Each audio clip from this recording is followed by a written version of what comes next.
why is member voices important to seen health? And then why do you think that more folks should be doing member voice related work in healthcare? I think we're going to let Amy start. Sure. I mean, from my background being a nurse, I always think it's important to listen to your members and let them feel autonomous over their care. I worked in the field of pediatrics, and even making sure that you're listening to the most vulnerable, from children to older adults, is just so important. Their needs are very, very different. In my current role doing population health, you can't really serve your population unless you're listening to what your populations need. And also serving our clients, it's really important for them to understand the needs of their members and hear directly from them the impact that our program is having on their everyday lives, on improving their conditions, on stopping some of the swirl that is around having a chronic condition, and just being able to be valued, heard, and understood. So I think that's why it's really important that we focus so much on the member experience and making sure that their voice is truly heard. Yeah, and you talked about pediatrics and you talked about older adults, which, you know, those are very vulnerable populations, but they often have caregivers or other family members attached to them. Can you talk about those, hearing from those members, and also the extension of their care team and their family is also helpful? Yeah, of course. I mean, if you don't have buy-in from the caregiver, you're not going to really be able to impact those members the way that you want to. Making sure that you're not only hearing, like you said, the member's voice, but their parents' voice and what's important to them and what are their concerns and what are they worried about, so that you can make sure that you're addressing not only their needs, but the members' needs while doing it. Also, we're not always going to be there, and so it's really important to empower them to have the tools that they need in order to continue taking care of their child or their loved one when we're not able to be there to support them, and that they understand and are able to access the care that they need. So yeah. Sebastian, I get a chance to spend lots of time with founders across the world, right? And certainly across the country. It's really unique for founders to take an intentional pause and to self-evaluate yourself as you're growing as a company, to make sure that as you're growing, you're hearing directly from your members. Can you tell us why now you're hearing more, you're interested in hearing more of the footprint, the drumbeat, the heartbeat of your community? Sure. Yeah. So what we're doing is a very, very novel thing. We are helping people take their medication by an exchange of videos, which are, patients are video recording themselves, saying how they're feeling, taking their medication, and our care team responds back with videos to help them along. Maybe it's to use an inhaler correctly, maybe it's to clear up confusion about medications. It's a very, very personal intervention, but the fact of the matter is it's new, relatively, so we've been around for 11 years, which in the grand scheme of things is just a short amount of time. Sure. It's very important to me personally and to everybody on our team to understand that what we're doing is actually helpful to the patient. And what better proof of that than to hear it directly from them? So we will have success stories documented on video anyway, but fact of the matter is, you want to hear that from a person, and you're going to get a lot more in an in-person conversation, or even if it's a live video conversation. So it's not just about getting one story here and there for marketing purposes. It's to know that what you do is actually valuable. Not only do we want to know that, our customer wants to hear that too. Sure. They want to know that what they have paid for in terms of a program that they're delivering to a very vulnerable population is actually able to reach them. Yeah. And create a health outcome, a positive health outcome for somebody. So I think it's going to be valuable now, especially as programs are more scrutinized. Medicaid funding is not going to be more in the next couple years, and so every program will be under the lens. It's an incredible opportunity to highlight things that really, really work and really help a person get to where they can be in terms of their health. Yeah, and med adherence is a very interesting topical area, right? It's an area that has a lot of attention because there's a tremendous amount of pharmacy spent, right? So it's an incredible opportunity to create cost savings. When you hear from members, do you guys optimize your product, or what do you do when you hear from folks? To your first question, I think I would echo everything that they said. Of course, customers need to hear patient voices, but I think other patients also need to be inspired to say yes to the program. And one of the ways that we've tried to figure out, how do we get more members to enroll, especially interviewing those who've gone through the program, they've unanimously said, you're great, but I want to hear from people like me. So if you're sending out a marketing campaign, an email, a text message, put videos of people like me who've gone through the program. That feedback we've really tried to adopt, but that came from a feedback session through our patient advisory council. So we put this together a couple of years ago. That just allows us to get ongoing feedback. So if we're tinkering with any part of the program, starting with a marketing touch point, but it could be a new faster way to download the app, or we just started offering, assistance in scheduling appointments or getting access to blood pressure cuff or a glucometer. Before we roll that out, we meet with our patients who are alumni, who have been through the program, and say, what do you think about this new idea? Give us your honest feedback. That's been key, is just having that quick access to members who trust you enough to and feel comfortable enough to give you honest feedback. Yeah, I mean, it sounds like this is very much a part of your company ethos, right? What do you do about, members who don't know what questions to ask, don't even know where to start? Maybe they're in a tough moment managing their chronic condition. Yeah. They know that they need help. I think that's a theme that we hear a lot, that I think we've got a large list of eligible members. Of course, we would love for all of them to engage, but it seems like those that say yes, there's something that happened in their life, whether they've made a personal decision or it was influenced by friends or family. We've had a lot of members say they're determined to break this cycle in their family. They're determined to have different outcomes than family members or friends. And so, but there's some sort of impetus. Maybe they just were recently in the emergency department and it spurred them to want to invest in their health in this way. So I do think that at that moment, a lot of them are overwhelmed, but know that they want to make a change. And so maybe they get that marketing, postcard, or they get a call from our team at just the right moment. And I think that the first time they're able to connect with our team and then understand that it's a real person, it doesn't treat them like a number. This is something that comes up a lot. They get a taste of like, okay, this is a team that's going to be in my corner, not going to talk down to me. He's going to be my partner. And we just start by saying, tell us about your asthma, tell us about your diabetes. How's it been the last month? The team uses motivational interviewing to sort of suss out what is that first win for them? What are they looking to achieve? And then form health goals with them. And of course, you do med management along the way, but I think we do a good job trying to figure out what their goals are. Sometimes that just needs to happen through lots of tiny micro conversations. Yeah. Healthcare is really challenging. I think always has been a bit challenging for people to navigate, but it's really challenging right now, right? It's a tough moment. I think we've just in the last few months, right? We've seen health plans kind of be under fire, right? We've seen, and a lot of people just feel like a number, right? They just feel like a kind of a cog in the wheel. Or how does Seen Health help people feel seen? It's kind of a play on words there, but how do you guys help people feel heard and feel seen? I think it's our personalized approach, and some of what Amanda said too. I laughed at the micro because I really think it is this series of micro dosing of kind of figuring out what the right formula is for that member. We have that unique ability because of the asynchronous video. Amanda and I were talking about this before, and it's like, yes, they are absolutely seen because they're recording a video and they're seeing our true personalized people back recording a video. But they also have that little bit of anonymity where they're doing it on their own time when they've had time to process and think about what questions they might have. They can sit back and listen to our care team repeat the information to them when they're able to process it, or with someone else, like we were talking about with caregivers, right?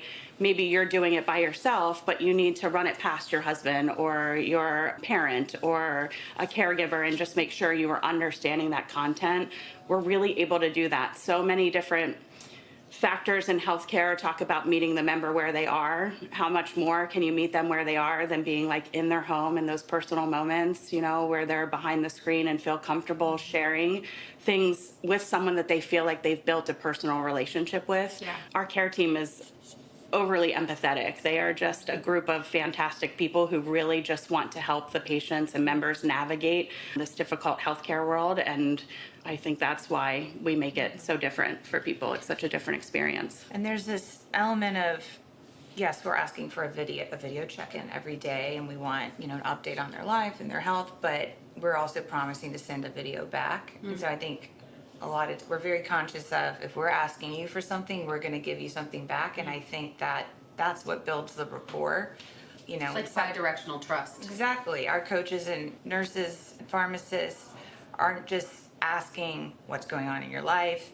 Tell me when the last time you took your blood pressure is. It's asking the question and then responding and saying, oh, you're going on vacation, you know, this weekend, so am I. Or you're a single mom or a caregiver, like, you know, so am I. So I think that it's that sharing, that two-way sharing that helps build trust. And the intention of the program was never to be something that wouldn't happen in an in-person meeting, right? So it's supposed to mimic an in-person, one-on-one conversation. The beauty of it is that it actually can happen in very small pieces over an extended period of time. But the answer to every question that we're asked from members of our care team, well, what do I say in this case? Well, the answer is, well, what would you say if you were sitting right in front of the person? And that's the answer to the question. Wow. So an amazing thing about the program is that it takes one good, which is so hard to achieve in our healthcare system now, which is time, right? There isn't time for the person to be seen, right? The time is actually less than 10 minutes for a visit with their doctor. And that's very infrequent. It happens, you know, across many, you know, the next meeting will be in 6 months, let's say, or maybe if it's even longer. And for some amount of time, the member can turn on the video camera, and there's no limit on the video camera. They could talk as much as they like, and we will respond right back to them. So we actually do have time, and we can give that. So for the member, it's open-ended in a lot of different ways, and as Amanda said, it's a conversation. So it may be about medication. Fact is, medication is just a great excuse to talk to somebody, right? It's something you have to do every day, just like brushing your teeth and all the other little habits. But it opens up the door to talk about whatever other issues there may be that need to be addressed. Yeah, I mean, that speaks to something that I'm interested in hearing about. I mean, I would imagine that more than the battle fatigue of taking a med every day or taking several meds every day, people are dealing with a lot of other things in their lives. What do you see with the majority of your member population? What other things are they dealing with in their lives? Oh, it's absolutely everything, and you never know until you talk to them. So in the Medicaid population, you have all sorts of challenges, from the complexity of medication and not understanding them to begin with and what they do and why, all the way to living situations which are unstable, family situations which are really challenging. So the fact is that when you're working in Medicaid, the norm is very, very severe social determinants of health, which will make an already challenging health condition even more challenging.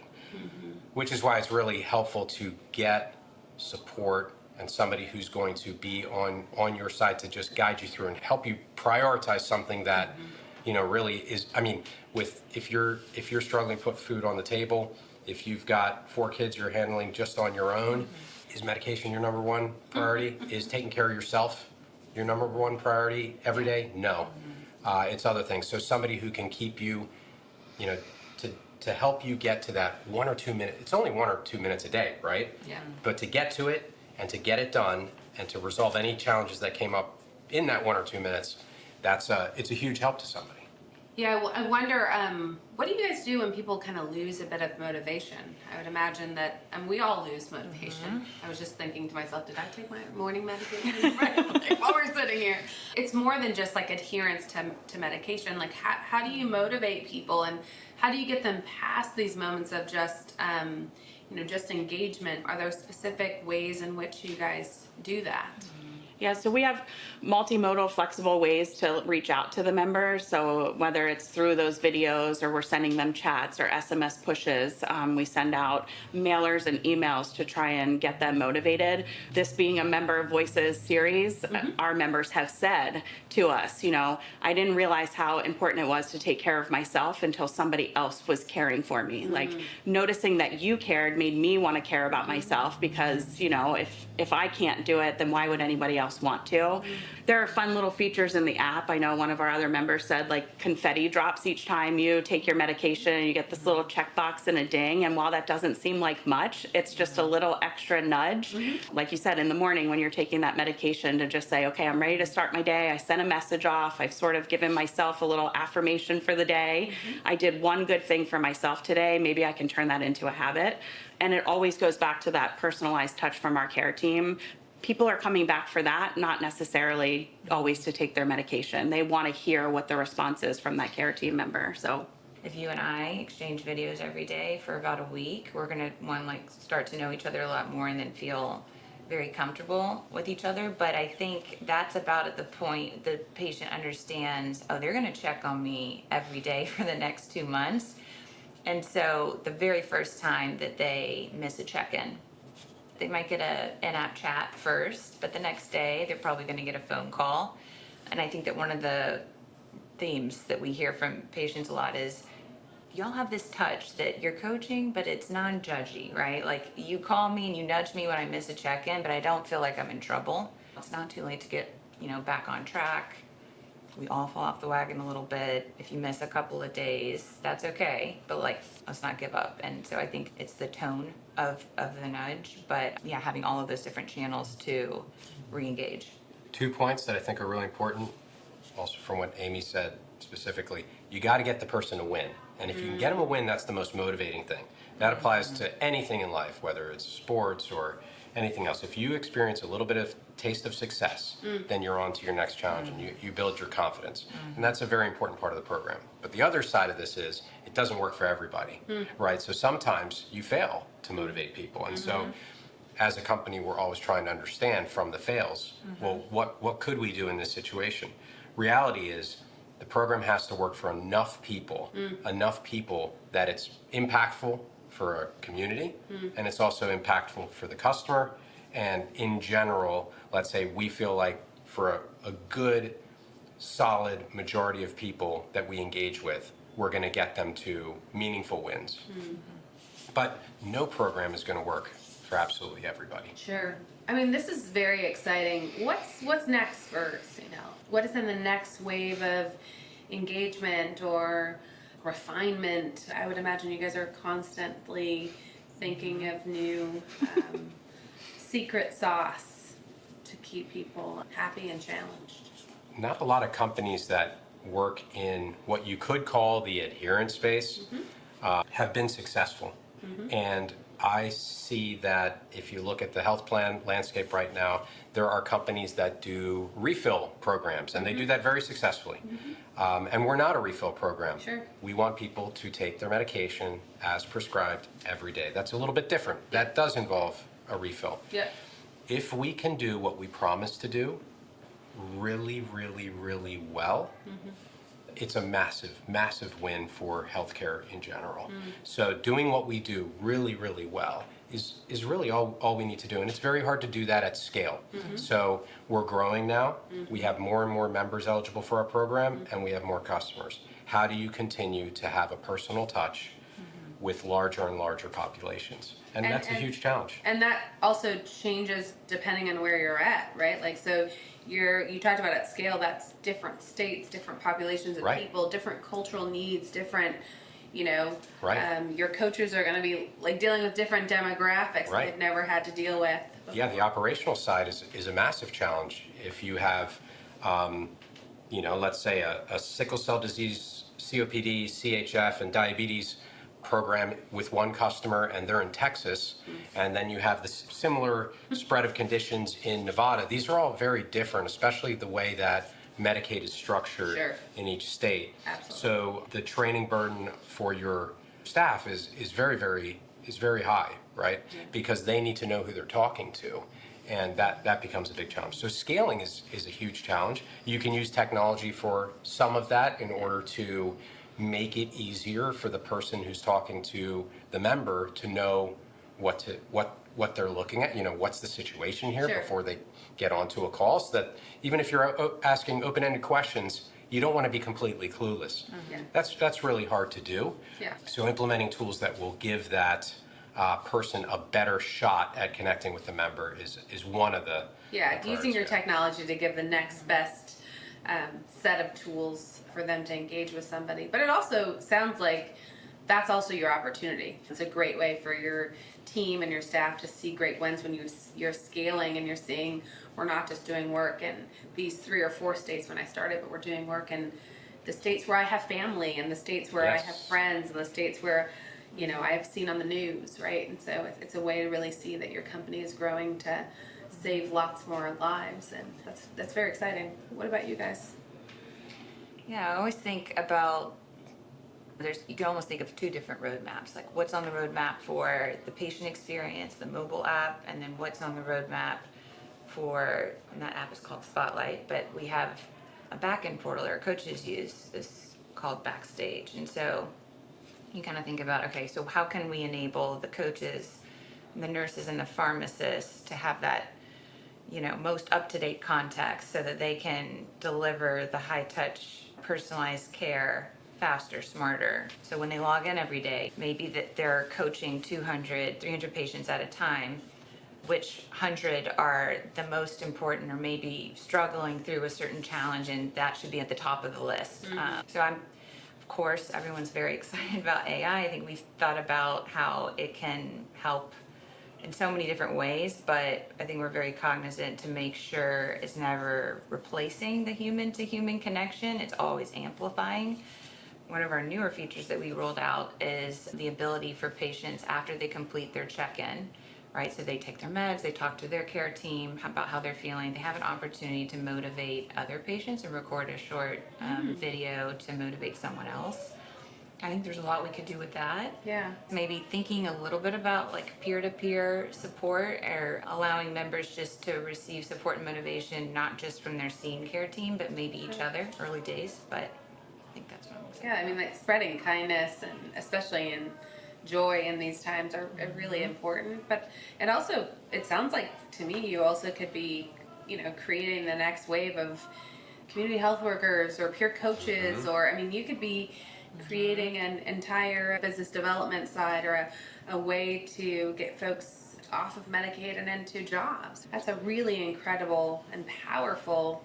It's obviously not a part of your business model, but it's an incredible side benefit to really help. Maybe it should be part of the business model. It's actually come up a few times. So as an example, and this is the power of member stories. Yeah. One particular member story was highlighted at a conference. So Michael came with us to Medicaid Health Plans of America and was on a panel talking about his experience with our customer, Care First, and our program. They hired him, right, as a community health worker. It's not the first time, right? So there is something there. Perhaps to your previous question, I think I've got one for Amy, which is we've talked about the patient and we've talked about our health coach, but what about the customer?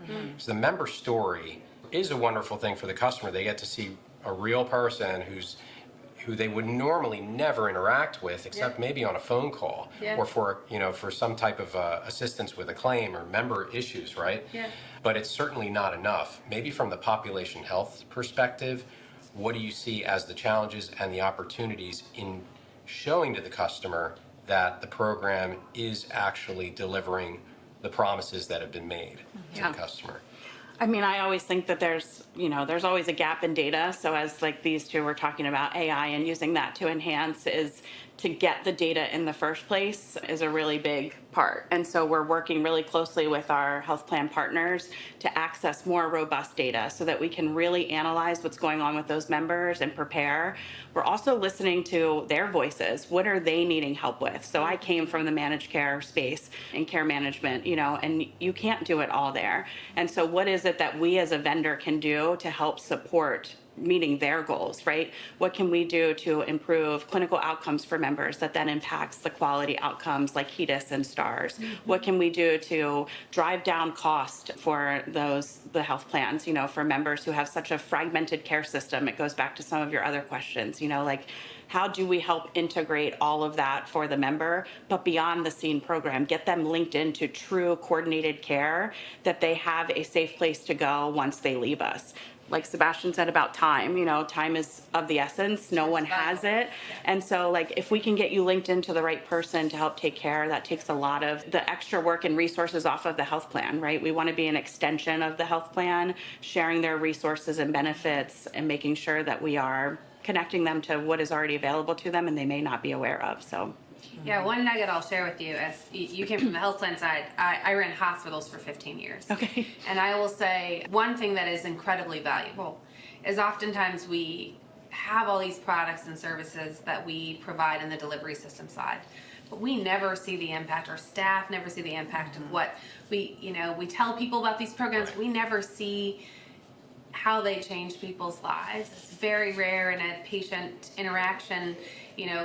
These folks have got all sorts of stuff. They've got this scale from this company, and they've got this app from this, and they've got, they're using a lot of different things to manage their lives. They're using wearables, and they're using, they're using a lot, multimodal type of things to manage their lives. So it's also a great gift to give back to the community, the hospital systems that you work with, the federally qualified health centers, the payers in your community, and say, this is the benefit in our community that our product has done. And it's a great way for folks to see, like, wow, I've seen this logo in our clinic, or I've talked to a few patients around this particular thing, but it's cool to see this is what it actually does. Hearing that from the voice of someone in your own local community as well. So as you're scaling, think about having those local stories be a part of the assets of the local community. Yeah, we are doing some of that with providers. So we primarily are through the health plans, but then we'll partner with larger, like you mentioned, FQHCs or things like that to speak with their providers or their provider practice consultants and let them know what it is we're doing. We also meet with like the care management and disease management teams to show the stories. I recently did one with one of our health plans in Louisiana, and the member's care manager was actually on the call, and she got all teary-eyed and excited because she could see her member for the first time. She had done it all telephonic, and she could see this member that she had built this relationship with. And so for sure what you're saying rings true, because they want to see that impact of all of the different things that are going out, and you don't always get to see that from that side. Yeah.